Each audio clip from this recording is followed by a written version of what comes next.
Tá? Nós vamos organizar o torneio internacional de São Paulo, chamado Ricardo Woods, em homenagem ao Tiger Woods e ao prefeito de São Paulo. E vamos dar um carro para o Tiger Woods cair no primeiro buraco, que não vai ser difícil. O senhor já caiu em buraco na cidade, professor? Não. Eu caio toda vez num buraco que tem na Doutor Arnaldo, que é histórico. A Avenida Doutor Arnaldo. E, infelizmente, eu sempre esqueço dele e caio nele.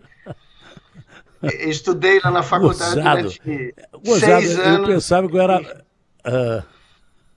Depois de 40 anos, buraco. É impressionante. Onde é o buraco, professor? É na convergência da Doutor Arnaldo com a Cardoso de Almeida. Eu sempre caio nele. Olha, indo em direção a Paulista. Eu vou confessar uma coisa para o senhor. Eu achava que eu era besta e muito burro, porque eu caio normalmente nos mesmos buracos de sempre. Agora, se um cientista como o senhor cai também, então eu tenho certeza que a culpa não é minha. É de quem não fecha o buraco. O meu carro fala todo dia para mim, hoje não, por favor. Professor.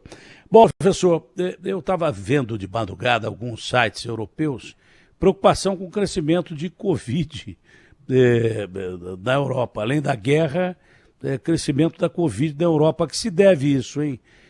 O afrouxamento das medidas que nós tivemos na maioria dos países. Na verdade, ninguém aguenta mais ficar preso dentro de casa, usar máscara e daí por diante. E aí, por decreto, a gente resolve acabar com a pandemia. No Brasil, a gente já fez isso umas 80 vezes, né? Combateu muito mal a pandemia, não teve distanciamento, ninguém queria vacinar. Enfim, a gente descumpriu todas as normas possíveis e imagináveis, a começar pelo presidente da República, que nunca acreditou na pandemia e daí por diante. Mas depois governadores também, que metiam o pau no presidente da República, fizeram eleições durante um período de contaminação alto. Então foi erro geral e o Brasil foi onde mais morreu gente até agora no mundo, proporcionalmente.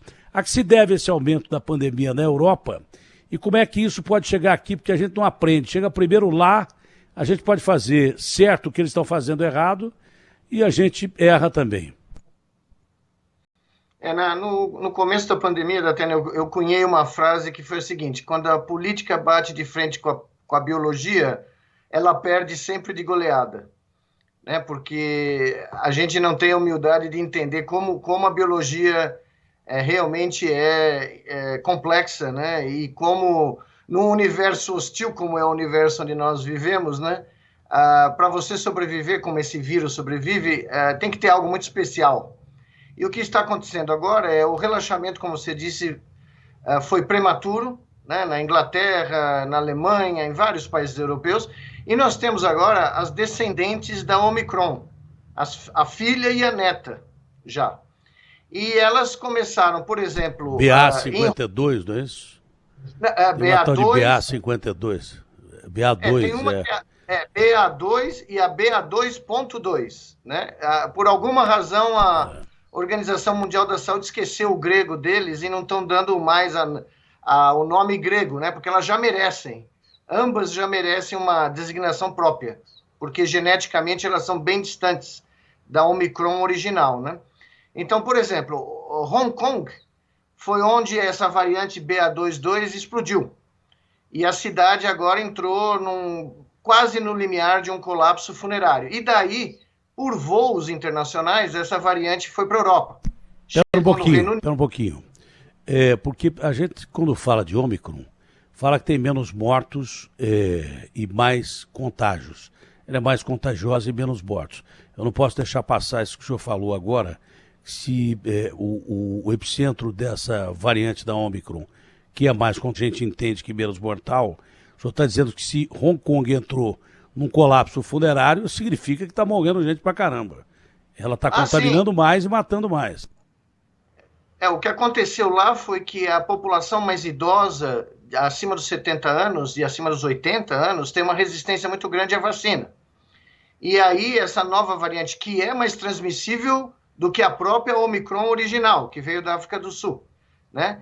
E que aparentemente não é tão leve. A Omicron nunca foi leve, né? Do ponto de vista populacional, quando você vê, o mundo atingiu 14 mil óbitos por dia. Omicron, agora no final de janeiro, desde a nossa última conversa, né? Quando a gente conversou sobre como era perigoso designar essa variante como leve, branda, e não deu outra, né? Foi um dos maiores picos, foi o maior pico de casos do mundo, né? Em várias localidades. E agora, a Europa, principalmente o Reino Unido, ontem bateu 110 mil casos de novo. Aumentou 50 mil casos em uma semana. Dobrou, basicamente. E o número de mortes e hospitalizações começou a subir.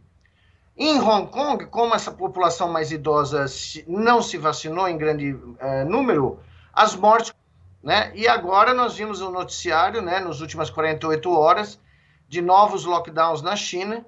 A Coreia do Sul está tendo 400 mil casos por dia, foi um dos melhores países na pandemia, tanto que só tem 10 mil mortos em 2 anos, mas a transmissibilidade é tão tremenda que nem os países que deram conta no começo da pandemia conseguiram segurar porque começaram a abrir. E nós, evidentemente, nós sempre estamos correndo atrás do vírus e correndo de costas, né? A gente não quer olhar para a realidade, então a gente começa a liberar antes da hora. Essa liberação, do seu ponto de vista, porque com certeza essas variantes já estão no Brasil. Com certeza. Já chegaram. Se aparece em qualquer lugar do mundo, já chegaram no Brasil. Eu acho que é prematuro, sem dúvida nenhuma. Você deve lembrar, em janeiro, quando a gente conversou, nós conversamos sobre a mesma proposta que tinha sido feita em outubro. Remover máscara, abrir tudo. Imagine se nós tivéssemos removido máscara em outubro, 2 semanas antes da Omicron chegar no Brasil. Teria sido um pandemônio ainda maior do que foi, né? E agora, de repente, do nada, voltou a essa proposta e ela foi aceita em questão de dias, né? Remover máscara. Porque aqui no Brasil, eu acho que você vai concordar, quando se fala vamos remover máscara, ninguém vai ficar prestando atenção no detalhe se é em ambiente aberto, se é em ambiente fechado, se é em estádio, se é no teatro, ninguém presta atenção. Falou em remover máscara, remove a máscara. Todavia, eu tive uma surpresa muito boa 2 dias atrás, quando eu fui passear de carro para aliviar a cabeça aqui, caí no buraco da Dr. Arnaldo, invariavelmente, não teve jeito, mas eu vi muita gente de máscara na rua. E eu fiquei bem surpreso. Muita gente, o que sugere, na minha opinião, que uma fração, mas ouvindo as diretrizes governamentais do Estado de São Paulo. Quem quer se proteger, continua tentando se proteger da melhor maneira possível. Olha, na dúvida, fale sempre a verdade. Já dizia Winston Churchill. Eu, por exemplo, tenho pavor desgraçado desse negócio, dessa doença, mas eu confesso que eu vacilei pra caramba de um mês pra cá. Primeiro que eu fiz uma viagem que eu não devia ter feito, fui a Portugal. Né? Qualquer país do mundo, entrar em avião e tal. Em Portugal nem o Zorro estava usando máscara, mas nem o Zorro estava usando máscara. Tá todo mundo sem máscara, pra você ter uma ideia. Né? O avião, claro que todo mundo respeitando, usando máscara e tal. Nos aeroportos, olha, era lenda você ver gente com máscara, entendeu? Agora, domingo, eu continuo usando máscara em ambiente aberto e ambiente fechado também. Mas domingo eu dei uma marcada monstro. Você vai num restaurante, eu tinha ido no mesmo restaurante um dia antes e tinha pouca gente no restaurante, aqui em Alphaville. Eu entrei no restaurante, como tinha pouca gente, eu não usei máscara mesmo. Né? É claro que na hora de comer você vai tirar a máscara. Mas no domingo eu voltei com meu filho. E eu nunca senti algo tão estranho. Cometi um erro grave, que eu fiquei sem a máscara. Primeiro fiquei no restaurante, não devia ter ficado. Tinha fila de espera de 1 hora no restaurante. Porque nós não estamos falando só de máscara. A gente está falando de uma coisa chamada distanciamento social. Que apesar do restaurante ter lá as mesas um pouco mais afastadas, tinha gente pra caramba. Gente pra caramba. O correto seria, do ponto de vista de contaminação, eu não ter ficado no restaurante. Eu fiquei, comi sem máscara um tempão, entendeu? E cometi um erro grave, eu acho, perante a ciência. Agora, está todo mundo sendo induzido a cometer esse erro. Nós estamos acreditando que a pandemia acabou. E acabamos de ouvir agora que ela não acabou. Então, não custa nada, porque lockdown a China pode fazer, porque a China, se o cara não cumprir o lockdown, ela prende o cara dentro de casa, ela vai e solda a porta do cara, como fizeram da primeira vez. Você não vai sair daí e pronto, acabou. Lá é um regime totalitário mesmo. Só para ganhar dinheiro que não. Para ganhar dinheiro eles viraram capitalistas, mas continuam um regime totalitário no que diz sentido aos direitos humanos ou coisa parecida. Você tem que respeitar o que o governo diz, é comunismo ainda. Para uma coisa é capitalista, para ganhar dinheiro, e para outra coisa é comunismo, ferrenho. Se não cumprir, você vai para cadeia ou some ou o cara te tranca em casa. No Brasil e esses outros países, ninguém consegue mais fazer lockdown. Talvez na Coreia, porque a Coreia é um país muito regrado, entendeu? Talvez na Coreia. Japão, talvez também. Mas no Brasil e países europeus que têm outra cultura, meu irmão, vai ser difícil você fazer, da realidade, lockdown. Vai ser difícil você fazer o cara usar máscara se o governo determinar que não precisa usar. Porque não é cultural, isso foi imposto. E de repente ninguém aguenta mais. Aí está o risco. Porque as pessoas vão agir normalmente como se a pandemia tivesse acabado. E esse raio desse vírus, que deve ter se multiplicado, porque deve ter mudado, porque nós demos chance a ele, ou não tomamos vacina, ou aliviamos a barra. Ou deixamos de combatê-lo, deixamos de lavar as mãos, usar álcool, entendeu? Essa coisa ficou pior, porque nós demos chance para ela ficar pior. O professor falou em biologia, não pode usar arma química, que é arma biológica. O cara acha que o ser humano faz armas biológicas incríveis. Tá bom, ele faz, mata mesmo o que ele faz. Só que a natureza é muito mais preparada para fazer arma biológica do que o ser humano.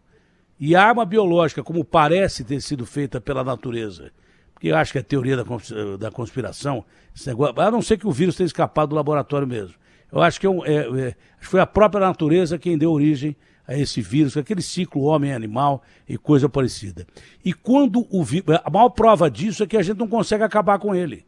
A natureza é perfeita para criar esse tipo de arma. Ela é perfeita, que nem é uma arma, é um vírus que só quer sobreviver. Ele não quer matar ninguém, ele quer sobreviver. E ele está ficando mais inteligente, porque ele está se multiplicando mais e matando menos o hospedeiro. E aí ele se multiplica mais. E aí a gente não usa máscara, aí a gente não tem distanciamento social, não lava a mão, a pandemia acabou por causa da eleição de novo, e daqui a pouco está todo mundo ferrado. Eu avisei isso um monte de vezes e não era cientista. Nunca fui cientista. Agora eu sou um pouco mais cientista do que eu era antes. Porque de tanto ouvir cientista, eu virei um pouquinho de cientista também. Você entendeu? Então, acho que é mais ou menos isso. Se a gente vacilar com esse bicho aí, estamos ferrados, ou não? Não, é evidente, qualquer tipo de chance que for dada para esse vírus, ele acha uma porta de escape. É como se o vírus encontrasse um muro, né? Quando a vacinação atingiu uma porcentagem alta na população, ele encontrou um muro, só que ele procurou uma brecha. E a brecha está, evidentemente, na população que não se vacinou. Se você for olhar os nossos números, nós paramos em 73% há várias semanas, não sobe o número, e a dose de reforço está por volta de 32%. Ela não aumenta, né? Então, nós precisaríamos aumentar essa vacinação, nós temos que ter tido uma campanha nacional, teremos que ter instruído a população sobre o que precisa ser feito. E, evidentemente, as pessoas falam, não, mas só tem 50 mil casos por dia. Não é verdade, o número é subnotificado várias vezes. A Coreia do Sul tem 400 mil casos porque eles são corretos na avaliação do número de casos. Eles testam massivamente. Tem teste, né? Tem teste, né? Tem teste.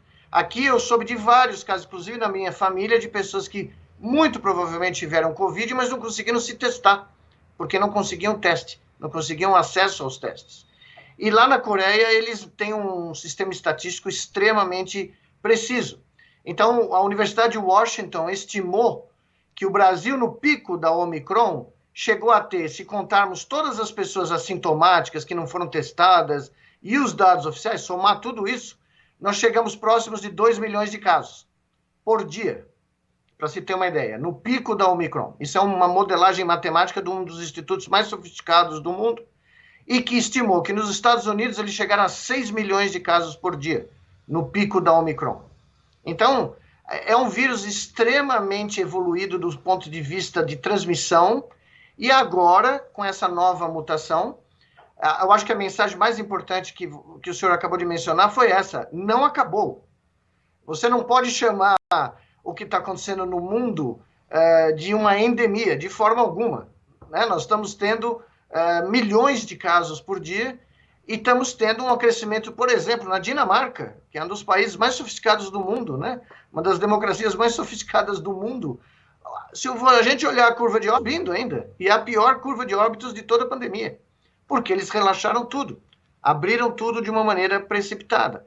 Então, outra coisa importante que aconteceu desde janeiro, vários artigos começaram a aparecer mostrando que esse vírus, mesmo em casos assintomáticos ou pessoas que tiveram casos agudos leves, pode dar complicações neurológicas impressionantes a longo prazo, porque ele pode ficar no organismo e ele pode induzir uma reação, não necessariamente diretamente por ele, mas ele pode induzir uma reação nos vasos sanguíneos que leva à morte de tecido neural.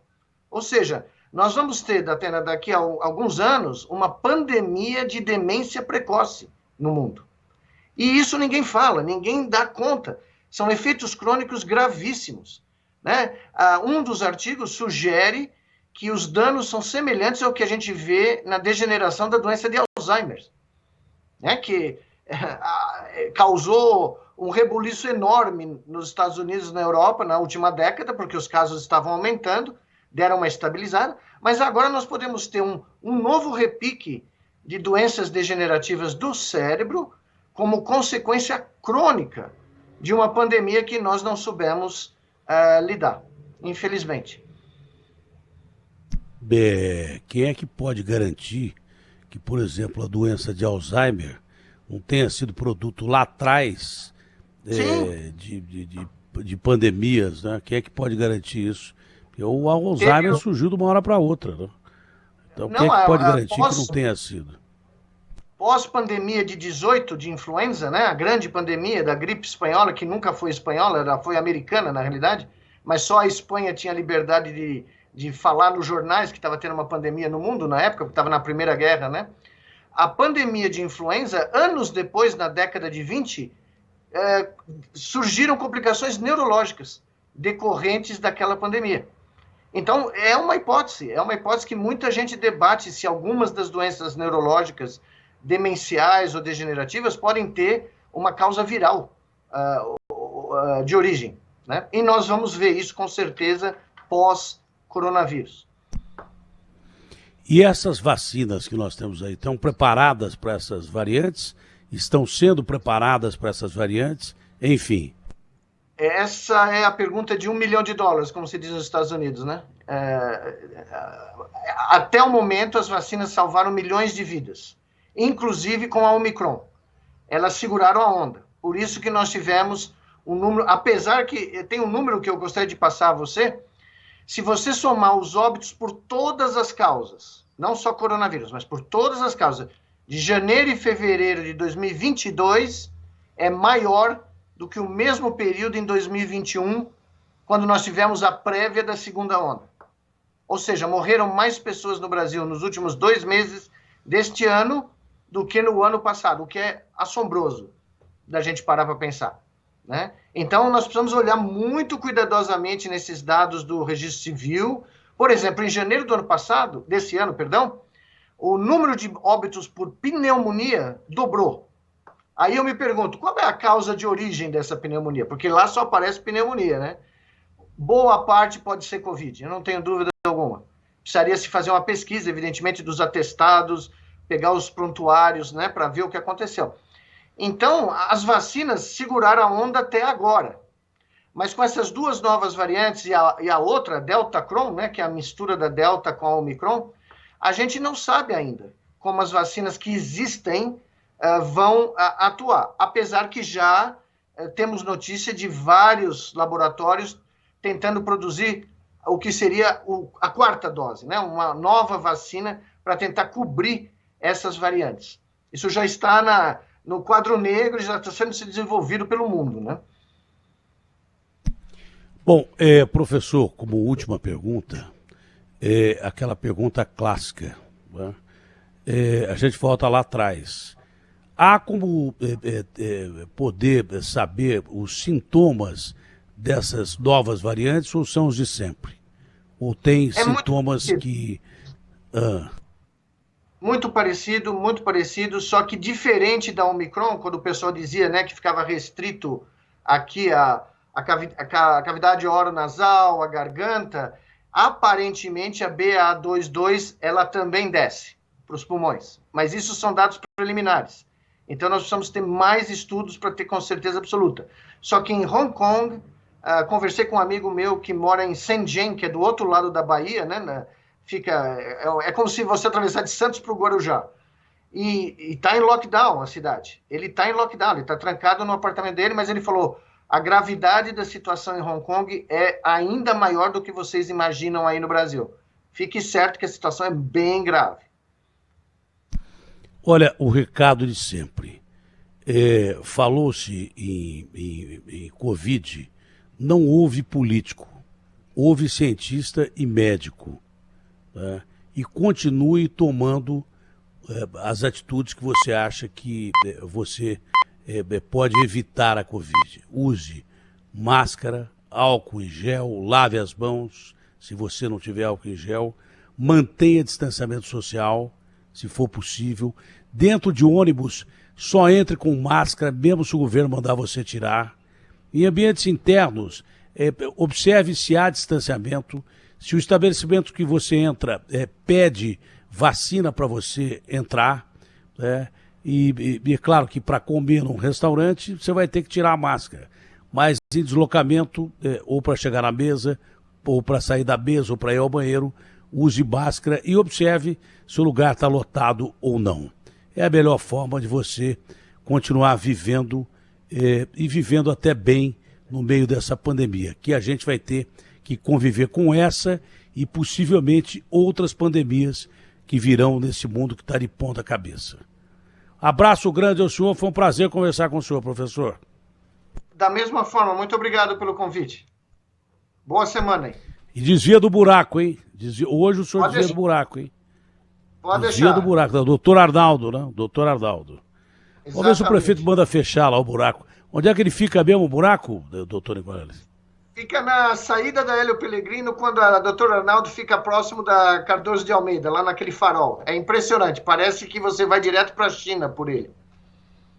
Olha, vamos ver se até amanhã o buraco do cientista vai ser fechado.